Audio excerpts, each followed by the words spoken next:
দুপুর ২টোর মধ্যে স্বতন্ত্র ইবতেদায়ী মাদ্রাসা জাতীয়করণে দাবি মেনে না নিলে কঠোর কর্মসূচির হুঁশিয়ারি দিয়েছেন ইবতেদায়ী মাদ্রাসা শিক্ষকরা।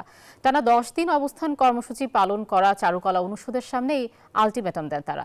ইবতেদায়ী মাদ্রাসা শিক্ষকদের আন্দোলন বাস্তবায়ন কমিটি বলছে, তাদের দেয়া ৬ দফা দাবি সহ শিক্ষকদের উপর পুলিশি হামলার জবাবও দিতে হবে সরকারকে। এর আগে স্বতন্ত্র ইবতেদায়ী মাদ্রাসা নিবন্ধন স্থগিতাদেশ ২০০৮ প্রত্যাহার করা, স্বতন্ত্র ইবতেদায়ী মাদ্রাসার আলাদা নীতিমালা তৈরি সহ ৬ দফা দাবি জানান তারা। গতকাল স্মারকলিপি দিতে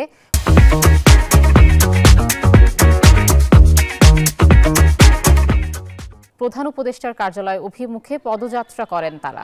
পরে শাহবাগ থানার সামনে পৌঁছালে পুলিশ জলকামান ও সাউন্ড গ্রেনেড নিক্ষেপ করে, পাশাপাশি লাঠিচার্জও করা হয়। সকালে টানা ১০ দিন অবস্থান নেয়ায় অসুস্থ হয়ে পড়েন বেশ কয়েকজন শিক্ষক।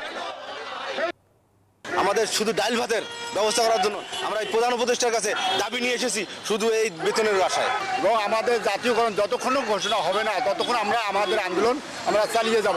আমাদের ৬,০০০ থেকে ৬,৫০০ প্রতিষ্ঠান আছে এখন। এই সকল প্রতিষ্ঠানকে প্রাইমারি মতো জাতীয়করণ করা হোক, এটা আমাদের দাবি।